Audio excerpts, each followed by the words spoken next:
Game theory নামটা শুনলে কি মনে হয়? কোনো বোর্ড গেম বা হয়তো ভিডিও গেম। কিন্তু ব্যাপারটা আসলে তার চেয়ে অনেক গভীর। এটা বলা যেতে পারে বিশ্ব রাজনীতির মতো বিশাল খেলার পেছনে নিয়মগুলো বোঝার একটা চাবিকাঠি। আচ্ছা, কখনো কি ভেবে দেখেছেন কেন দেশগুলো এমন সব ব্যয়বহুল অস্ত্র প্রতিযোগিতায় নেমে পড়ে, বা এমন সব সংঘাতে জড়ায় যেখানে একটু সহযোগিতা করলেই কিন্তু সবারই লাভ হতো? এই যে আপাত দৃষ্টিতে অযৌক্তিক মনে হওয়া সিদ্ধান্তগুলো, এর পেছনের যুক্তিটা কি? এই সব ধাঁধার উত্তরই কিন্তু লুকিয়ে আছে গেম থিওরিতে। চলুন দেখি এটা কিভাবে কাজ করে। গেম থিওরি শুরুই হয় একটা মূল ধারণা দিয়ে, প্রতিটি দেশ একজন র্যাশনাল অ্যাক্টর। এর সহজ মানে হল, দেশগুলো আবেগের বশে কোনো সিদ্ধান্ত নেয় না, বরং ঠান্ডা মাথায় একেবারে নিখুঁতভাবে নিজেদের লাভ ক্ষতির হিসাব কষে তারপরে কোনো পদক্ষেপ নেয়।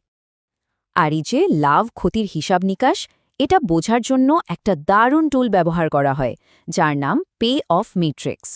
এটা অনেকটা একটা স্কোরবোর্ডের মতো, যা আমাদের চোখের সামনে পরিষ্কার করে দেয় যে কোন সিদ্ধান্তের ফলে কার কী লাভ হতে পারে বা কতটা ক্ষতি হতে পারে। চলুন এবার তাহলে সবচেয়ে বিখ্যাত উদাহরণটা দিয়ে শুরু করা যাক, প্রিজনার্স ডিলেমা। আন্তর্জাতিক সম্পর্কে সিকিউরিটি ডিলেমা বা নিরাপত্তা সংক্রান্ত যে দ্বিধাটা কাজ করে, এটা দারুণভাবে ব্যাখ্যা করে। মজার ব্যাপার কি জানেন? এই ম্যাট্রিক্সটা দেখলে বোঝা যায়, দুটো দেশই যদি অস্ত্র বানানো বন্ধ করে, মানে নিরস্ত্রীকরণ করে, তাহলে সেটাই কিন্তু সবার জন্য সবচেয়ে ভালো। কিন্তু এখানেই আসল সমস্যাটা, বিশ্বাস। কেউ কাউকে বিশ্বাস করতে পারে না। সবার মনে ভয়, আমি অস্ত্র না বানালে কি হবে, অন্য দেশ তো ঠিকই লুকিয়ে বানিয়ে ফেলবে। আর এই অবিশ্বাসের ফলাফল কি হয়? শুরু হয় ভয়ঙ্কর এক অস্ত্র প্রতিযোগিতা। দুই দেশই বিলিয়ন বিলিয়ন ডলার খরচ করে মারানাস্ত্র বানাতে থাকে। আর দিনের শেষে দুজনই আগের চেয়ে আরও বেশি নিরাপত্তাহীনতায় ভোগে, আর অর্থনৈতিকভাবেও দুর্বল হয়ে পড়ে। আচ্ছা, পরিস্থিতি যখন আরও উত্তপ্ত হয়, আরও ঝুঁকিপূর্ণ হয়ে ওঠে, তখন শুরু হয় আরেকটা খেলা, দ্য গেম অফ চিকেন। এটাকে সাহসের এক চরম পরীক্ষাও বলা যেতে পারে, যা ব্রিঙ্কম্যানশিপ নামে পরিচিত। এখানে যুক্তিটা খুব সাধারণ, কিন্তু একই সাথে খুবই ভয়ঙ্কর। ভাবুন, দুটো গাড়ি একে অপরের দিকে প্রচণ্ড গতিতে এগিয়ে আসছে। যে চালক প্রথম স্টিয়ারিং ঘোরাবে সে হেরে গেল। কিন্তু যদি কেউই না সরায়, তাহলে তো দুজনেরই নিশ্চিত ধ্বংস। দুই পক্ষই পরিস্থিতিটাকে একেবারে খাদের কিনারায় নিয়ে যায়, এই আশায় যে অন্য পক্ষ ভয় পিছিয়ে যাবে। এর সবচেয়ে বড় আর ভয়াবহ বাস্তব উদাহরণ হল কিউবান মিসাইল সংকট। সেই সময় মার্কিন যুক্তরাষ্ট্র আর সোভিয়েত ইউনিয়ন একে অপরকে পারমাণবিক যুদ্ধের একেবারে দ্বারপ্রান্তে ঠেলে দিয়েছিল।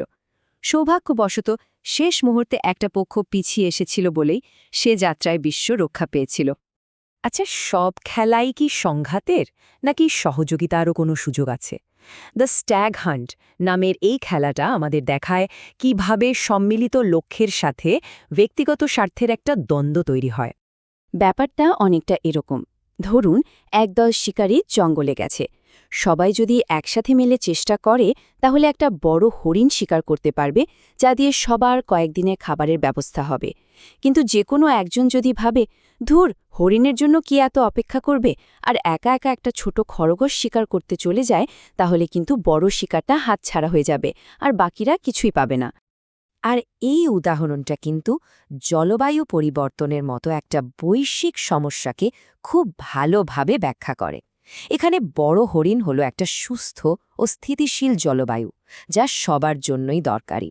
কিন্তু যদি কোনো একটা বড় শিল্পোন্নত দেশ নিজের অর্থনৈতিক উন্নতির কথা ভেবে ছোট খরগোশ অর্থাৎ কার্বন নিঃসরণ কমানোর চুক্তি থেকে সরে আসে, তাহলে আমাদের সদা সম্মিলিত লক্ষ্যটাই কিন্তু ব্যর্থ হয়ে যায়। এই যে এতগুলো খেলার কথা বললাম, এগুলোর ফলাফলকে কিন্তু মোটা দাগে দুটো ভাগে ভাগ করা যায়। চলুন এই দুটো মৌলিক ধরন নিয়ে একটু কথা বলা যাক। একটা হলো জিরো সাম গেম। এখানে একজনের লাভ মানে অন্যজনের ঠিক ততটাই ক্ষতি। যেমন ধরুন, কোনো একটা ভূখণ্ড দখল করা, একজন পেল, আরেকজন হারালো। কিন্তু আরেকটা ধরন আছে নন জিরো সাম গেম। এখানে কিন্তু সবাই একসাথে জিততে পারে, আবার সবাই একসাথে হারতেও পারে। এই নন জিরো সাম গেমের একটা দারুণ উদাহরণ হল আন্তর্জাতিক বাণিজ্য। যখন দুটো দেশ নিজেদের মধ্যে বাণিজ্য করে তখন কিন্তু দুজনেরই অর্থনীতি শক্তিশালী হতে পারে।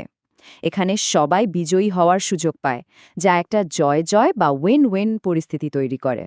এবার আমরা এমন একটা ধারণার কথা বলবো যা আগের সব আলোচনাকে একসাথে বেঁধে ফেলে এবং বিশ্বের বর্তমান অবস্থাকে খুব ভালোভাবে বর্ণনা করে। এই ধারণাটার নাম ন্যাশ ইকুইলিব্রিয়াম। এটা এমন একটা স্থিতিশীল পরিস্থিতি যা হয়তো সবার জন্য সেরা নয়, কিন্তু এটা এমন একটা বিন্দু যেখানে পৌঁছে কোনো পক্ষই একা নিজের কৌশল বদলাতে চায় না, কারণ সে জানে একা কোনো পরিবর্তন আনলে লাভের চেয়ে ক্ষতির আশঙ্কাই বেশি। আর ঠিক এই কারণে বিশ্ব রাজনীতি প্রায়শই অস্ত্র প্রতিযোগিতা বা জলবায়ু সংকটের মতো প্রতিকূল পরিস্থিতিতে আটকে থাকে। তাহলে পুরো আলোচনার মূল বিষয়টা কি দাঁড়ালো? গেম থিওরি আমাদের দেখায় যে বিশ্ব রাজনীতির মঞ্চে আপাতদৃষ্টিতে অনেক অযৌক্তিক বা আত্মঘাতী সিদ্ধান্তের পেছনেও একটা শীতল, নিখুঁত হিসাব নিকাশ আর কৌশলগত যুক্তি কাজ করে। তো আসল প্রশ্নটা কিন্তু থেকেই যায়, এখন যেহেতু আমরা এই খেলার নিয়মকানুনগুলো বুঝতে পারছি, দেশগুলো কি পারবে এই নিয়মগুলো বদলে নতুন করে খেলতে? মানে নিজেদের স্বার্থের ঊর্ধ্বে উঠে সবার ভালোর জন্য একসাথে কাজ করতে, নাকি তারা এই জটিল কৌশলের জালে চিরকাল আটকেই থাকবে? এটা কিন্তু ভাবার মতো একটা বিষয়, তাই না?